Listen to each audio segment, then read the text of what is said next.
안녕하세요. 얼마 전 다시 화려한 싱글이 된 30대 여성입니다. 다 끝난 마당이지만 문득문득 화가 끌어올라서 하소연을 하러 왔어요.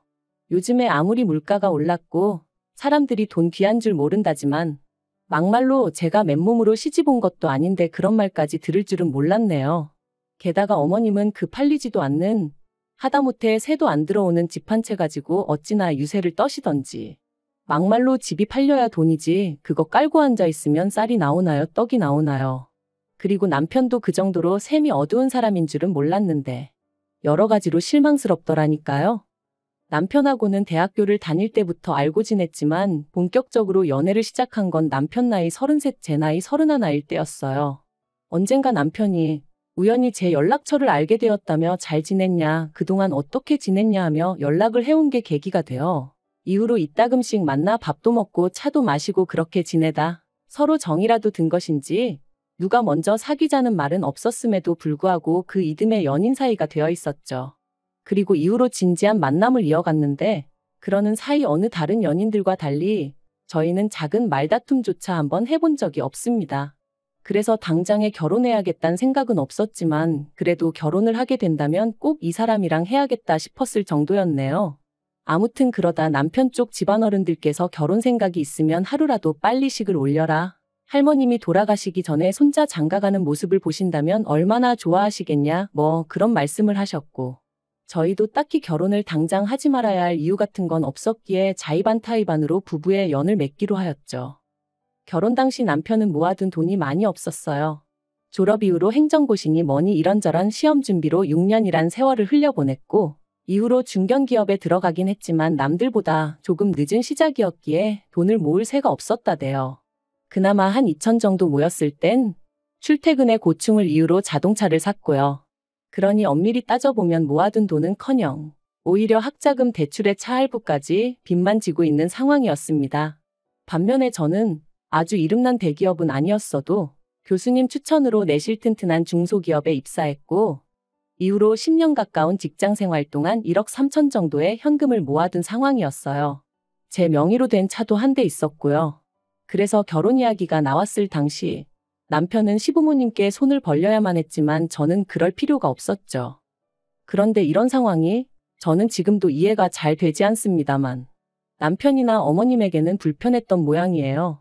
특히나 어머님은 제가 돈이 있고 없고를 떠나서 아무리 그래도 그렇지 친정부모라는 사람들이 어떻게 딸을 몸만 덜렁 시집을 보내려드냐며 몇 번이나 남편에게 따로 연락을 하셔서는 불평을 하셨던 모양이데요.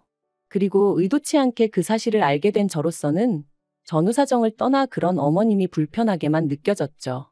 게다가 그런 제 속내와는 상관없이 남편은 남편대로 자기가 저보다 벌어놓은 돈이 적다는 게 마음에 걸린다며 청첩장까지 나오고 신혼집 전세계약까지 다 마친 마당에 뜬금없이 차라리 시댁에 들어가 살면 어떻겠냐는 말도 안 되는 소리를 하더라고요. 시부모님은 2층으로 된 단독주택에서 거주하고 계셨고 그중 2층은 원래 세를 줄 생각이셨다고 했어요. 하지만 어째서인지 집 보러 오는 개미 새끼 한 마리가 없다며 그냥 그대로 비워두고 계신 상황이셨죠. 그리고 남편은 우리가 그 2층에 들어가 살면 안 되냐고 저를 설득하려 들었습니다. 생판 남의 집 전세살이 하는 것보단 그래도 시부모님 집이 편하지 않겠냐면서요. 하지만 제 입장에선 그래도 이제 막 결혼했고 신혼인데 죽이 되든 밥이 되든 남편이랑 둘이서 지내고 싶었지. 시부모님하고는 도저히 같이 못 살겠더라고요. 게다가 당시야 시할머님은 큰아버님 댁에 계시긴 했지만 사람 일이 언제 어떻게 될지 모르는 일이잖아요. 제가 너무 많이 생각을 한 건지는 모르겠지만 까딱하다가 시할머님까지 같이 살게라도 되면 그걸 제 스스로 감당할 수 있을까 싶고 그래서 남편더러 싫다고 몇 번을 물어도 내 마음은 안 바뀐다 했어요. 반지하에 살아도 우리 둘이 살고 싶다고요. 그랬더니 남편도 알겠다고 했고 그래서 그렇게 그 얘기는 끝났다고 생각했죠. 하지만 문제는 생각지 못한 곳에서 다시 불거졌습니다. 저희가 바로 층간소음에 시달리게 된 거죠. 저희가 이사를 오던 당시만 하더라도 윗집엔 노부부만이 살고 있다고 했는데 어찌 된 일인지 언젠가부터 새벽까지 누군가 쿵쿵쿵쿵 뛰어다니는 소리가 들리는 거예요. 저나 남편이나 회사까지는 1시간은 좋게 걸리다 보니 아침에 못해도 6시 반에는 일어나야 하는데 새벽마다 들려오는 소음 때문에 제대로 잠을 이룰 수가 없었습니다. 그리고 결국 견디다 못한 저희가 먼저 과일에 슬리퍼까지 사들고 윗집에 인사를 갔는데 오히려 저희한테 하소연을 하더라고요. 그리고 알게 된 게 저희 윗집은 또 그 윗집이랑 층간소음으로 갈등을 겪고 있었던 거죠. 제가 지금 층간소음 이야기를 하자는 건 아니지만요. 하다 보면 한도 끝도 없을 것 같고요. 아무튼 상황이 그렇다 보니 신혼집에 들어온 지 3달 만에 이렇게 살다간 정말 내가 미쳐버릴지도 모르겠다는 생각이 들었어요. 그래서 남편에게 도저히 안 되겠다고 이사 가자 하니까 남편이 다시 한번 시댁 이야기를 꺼내더라고요. 아닌 게 아니라 지금 이 집도 구할 때 발품, 손품, 눈품을 몇 주나 팔아 가까스로 찾아냈던 건데 지금 당장 어디로 갈 수 있겠냐면서 말이죠. 게다가 어머님도 제가 무슨 걱정을 하는지 잘 안다 하시며 하지만 네가 걱정하는 일들은 하나도 없을 거라고 몇 번이나 말씀해 주시대요. 1층과 2층 살림은 확실히 분리해 줄 것이고 당신도 한때 시집살이를 호되게 겪어봤기에 당신은 결코 그런 시어머니가 되지 않을 거라면서요. 그래서 결국 멀쩡한 전세집을 새로 구할 때까지만이라는 조건 아래 시댁에 들어가서 지내기로 했네요. 하지만 시부모님과 한 집에서 산다는 건 아무리 신경을 쓰지 않으려고 해도 쉬운 일이 아니었어요. 일단 저는 아침 식사를 안 해요. 어려서부터 안 먹어버릇했더니 언젠가부턴 먹으려고 해도 속에서 안 받더라고요. 그런데 어머님께서는 새벽 4시에 일어나 그때부터 아침 식사를 준비하기 시작하셨습니다. 아버님이 그때그때 갓 지은 밥이 아니면 식사를 안 하신다며 당신은 평생 그렇게 해오셨다나요. 그런데 이런 이야기를 들을 때도 솔직히 신경은 쓰였지만 그래도 걱정까지는 안 했어요. 왜냐하면 어머님이 해주신 약속이 있었으니까요. 그런데 이사 온 지 열흘째 되던 날이었습니다. 잘 자고 있는 저를 남편이 흔들어 깨우더니 할 말이 있다대요. 그래서 옆에 있던 핸드폰을 확인하니 새벽 4시 20분이었고요. 황당하고 좀 짜증도 나고 그래서 빨리 얘기하라니까 자기가 웬만하면 말 안 하려고 했는데 언제까지 어머님 혼자서 저러시는 거 보고만 있을 거냐는 거예요. 아무리 위아래 살림 따로 하기로 했다지만 그래도 좀 제가 먼저 나서서 어머님 아침 차리시는 거 도와드리고 그러면 좋지 않겠냐면서 말이죠. 그리고 자기가 고민 끝에 전하는 말이라면서 어머님도 꽤나 서운해 하신다는 겁니다. 어머님이 너무 격이 없이 저를 대해주셔서 제가 어머님을 만만하게 보는 건 아닌가 걱정하고 계시다면서 말이죠. 자다가 뺨이라도 맞은 것 마냥 황당하고 어이가 없었어요. 정작 아들이자 매일같이 아침 얻어먹고 출근하는 자기도 쿨쿨 잘만 쳐자면서 왜 나더러 꼭 두새벽부터 일어나서 어머님을 도우라는 건지. 그래서 제가 남편더러 그렇게 어머님이 안쓰러우면 직접 가서 도와드리지 그러냐니까 저더러 자기 말뜻을 이해를 못한다며 버럭 짜증을 내더라고요. 모든 시어머니들은 며느리랑 같이 아침을 차리는 그런 로망이 있다나 어쩐다나요? 그리고 남편 입장에서도 그런 모습을 보면 너무 기분이 좋을 것 같다면서요. 이건 뭐 말 같아야 상대를 해주던지 말던지 싶대요. 그래서 시어머니나 남편들은 그럴지 몰라도 며느리들한테는 그런 로망은 없다 했습니다. 그러니까 이번엔 자기 체면이 어떻고 그러는데 제가 남편더러 헛소리 할 거면 잠이나 자라며 그냥 다시 자버렸네요. 그리고 이후로도 이와 비슷한 일들이 몇 번이나 있었어요. 어머님 아버님은 아무 말씀도 안 하시는데 남편이 먼저 나서서는 저한테 가서 이것 좀 도와드려라 저것 좀 해드려라. 자기는 퇴근하고 와서 침대에 누워 쉬면서 저더러는 내려가서 어머님 아버님 말동무를 해드려라. 안마 좀 해드려라. 그래서 제가 나도 피곤하고 쉬고 싶다. 나한테 이래라 저래라 하지 마라. 이런 왈가왈부가 몇 번 이어지다 보니 결국 아닌 게 아니라 연애 때도 안 하던 말다툼을 하게 되대요. 그리고 그럴 때마다 그래도 바로 아래층에 시부모님이 계셨던 만큼 나름대로 조심조심 다퉜는데 결국 하루는 어머님이 위층으로 쫓아 올라오셨어요. 그리고는 하시는 말씀이 갈데없다고 사정사정하길래 들어오라 해줬더니 위아래도 모르고 아주 멋대로라며 소리를 치시는 거예요. 게다가 저를 딱 지목하시면서 특히 너 우리가 지금 누구 때문에 새도 못 놓고 이러고 있는 줄 아냐 하시더니 그러면 최소한 눈치는 보고 살아야 할 거 아니냐면서. 그런데 제가 뭐 혼자 들어와서 살고 있던 것도 아니고 뿐만 아니라 어쨌든 월세 낸다는 생각으로 달달이 100만 원씩 드리고 있었거든요. 그러니 어찌나 억울하던지요. 하지만 그게 다가 아니었습니다. 어머님께선 말이 나왔으니 하는 말이라 하시면서 옆에서 지켜보니 제가 남편을 너무 무시한다는 거예요. 남편이 한마디 하면 져주는 법이 없다면서 말이죠.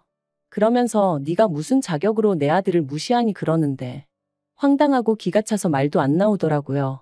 그러자 어머님은 제가 할 말이 없어 말을 못한다고 생각하신 건지 아니면 작정이라도 하셨던 건지 처음부터 빈손으로 시집 오는 게 마음에 안 들었답니다. 그래놓고 이제 자기 아들까지 제 입맛대로 하려 든다면서 괘씸해 죽겠다는데 정말 어이가 없었죠. 그래서 제가 어머님한테 제가 왜 빈손으로 시집 왔냐 따졌습니다. 남편이야말로 모아놓은 돈 한 푼 없어서 어머님 아버님이 5천해 주신 거지만 저는 제가 모은 돈만 1억이 넘게 있었고 그 돈 없었으면 처음에 신혼집도 못 구했다. 저도 그간 억울했던 것들을 다 털어놓았죠. 그러니까 어머님 말씀이 어차피 어머님 아버님 당신들 다 죽고 나면 이 집은 남편 것이 될 테니 저희 남편이 집을 해온 거나 마찬가지라며 이 집이 얼마짜린 줄 아냐고 이 집값을 생각하면 제 돈 1억 어쩌고 그건 어디 비빌 것도 못 된다는데 어떻게 계산을 그런 식으로 하시나 싶은 게 너무 웃기더라고요. 막말로 그럼 저희 친정부모님도 언젠가 돌아가실 텐데 그럼 두 분 재산을 제가 다 들고 시집 온 게 되냔 말이죠. 그러면 이건 뭐 양가 재산 비교하자는 얘기밖에 안 되는데 그거야말로 해볼 필요도 없었어요. 저희 친정 사정이 월등히 나았으니까요. 그래서 어머님더러 말도 안 되는 억지 좀 쓰지 마시라 하니까 저더러 이제 말하는 싸가지가 있네 없네. 그리고는 당신은 시할머님께서 무슨 말을 하셔도 한번 따져본 적 없다고 그게 설령 잘못된 말일지라도 할머님 말씀이니 무조건 복종하셨다나요?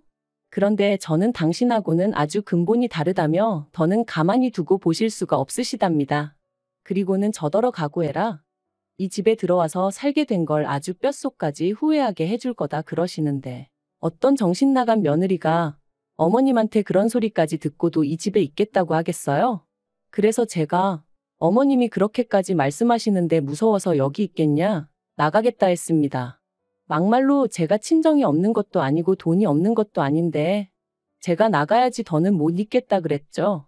그러자 이제껏 입 딱 다물고 있던 남편이 기껏 한다는 소리가 너는 그냥 죄송합니다 한마디 하면 끝날 걸 왜 이렇게 일을 키우냐면서 어머님이 틀린 말씀을 하신 것도 아니고 솔직히 지금 우리가 어머님 댁에 신세 지고 있는 건 맞지 않냐며 그럼 그냥 나 죽었어 있으면 된다나요? 그리고 그렇게 억울하면 제 1억을 어머님한테 전세보증금처럼 드리라며 그럼 어머님도 더는 저희한테 얹혀산이었더니 말씀 못 하실 거 아니냐는데 그리고 어머님도 옆에서 마치 기다렸다는 듯이 당신 아들이 맞는 말만 한다며 남편 말대로 1억을 내놓으라셨습니다. 나중에 저희 분가할 때 주시겠다면서 말이죠. 그런데 어째서인지 소름이 쫙 끼치대요. 왜인지 어머님하고 남편이 뭐랄까 제 1억을 어떻게든 가져가려고 짠 것 같은 느낌이 들었으니까요. 그래서 제가 어머님한테 1억을 보증금으로 드리면서까지 이 집에 살고 싶은 마음은 없다. 그럴 것 같으면 차라리 방을 구해 나가자 했습니다. 그리고는 남편에게 반지하도 옥탑방도 상관없다. 우리 형편에 맞게 살자 했거든요. 그랬더니 남편이 자기가 왜 그런 힘든 상황을 또 겪어야 하냐는 거예요. 자기는 여기 사는데 아무 불만 없다면서 말이죠. 이건 정말이지 자칫하다가 눈 뜨고 코 베이게 생겼더라니까요. 저는 죽어도 못 준다 버텼고 어머님은 지 남편 말 알기를 뭐같이 안다며 화를 내셨고 남편은 남편대로 저더러 일을 복잡하게 만든다고 짜증이었으니 그리고 이 모든 게 어쩐지 제 앞날을 고스란히 보여주는 느낌이었습니다. 그래서 남편더러 이럴 것 같으면 그냥 따로따로 살면 되겠네 해버렸어요. 이혼하자는 말은 아니었고 홧김에 내지른 거긴 했지만요. 그런데 남편은 이혼하잔 소리로 들은 건지 그러면 제가 갈라서 자고 한 거니 위자료를 내놓으랍니다. 아니 결혼 생활을 반년도 안 했는데 막말로 부부가 살다 보면 싸울 수도 있고 어머님하고 며느리가 부딪힐 수도 있는 건데 무슨 위자료를 내놓으라는 건지 황당하기 짝이 없더라고요. 그리고 그게 남편의 속내라는 생각이 드니 더는 이 결혼 생활을 이어가는 게 의미가 있나 싶은 지경이었습니다. 차라리 저더러 무슨 말을 그렇게 하냐? 하고 화를 냈으면 제가 아차 싶었을지도 모르는데 말이죠. 아무튼 저도 화가 났고 배신감까지 들어서 위자료 같은 소리 한다고 그냥 이대로 다 끝장을 보자 했어요. 그리곤 소리를 질러대니 어머님이 기절할 듯 놀라시며 아래층으로 내려가셨고 저는 저대로 짐 챙겨서 그 길로 친정으로 올라왔습니다. 저희는 그렇게 이혼했어요. 이혼이라고 표현은 했지만 혼인신고를 한 적도 없으니 일이 너무나 빠르게 해결되었죠.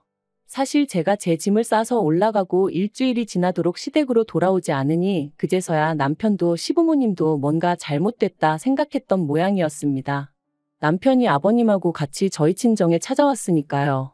그런데 그 두 사람에게 저희 친정아버지께서 남남이다 생각하고 살라고 그 집구석에 우리 딸 다시 못 보낸다 하셨다대요. 그리고 아버님은 그래도 며느리가 참는 게 도리 아니냐. 내 마누라도 일평생 그렇게 살았고 그러니 당연히 새아가한테도 그런 걸 기대했을 거다 뭐. 그런 식으로 나름대로 변명을 하셨던 거죠. 하지만 그런 말이 저희 친정아버지한테 통할 리가 없었어요. 저희 친정아버지는 친정어머니가 시어머니인 할머니나 시누인 고모들에게 시달릴까봐 늘 친정어머니를 제일로 챙기셨던 분이셨으니까요. 그리고 아니나 다를까 친정아버지께서 저희 아버님더러 안 사도니 할 말도 못하고 하녀처럼 살았건 말았건 그건 내 알 바 아니다. 하지만 내 딸을 그렇게 살게 할 생각은 없다. 그러니 찾아오지 말라 하며 돌려보내셨답니다. 남편한테도 가진 거 쥐뿔도 없는 자식이 내 딸은 목숨만큼 사랑한대서 믿고 보냈더니 실망이다 하셨다네요.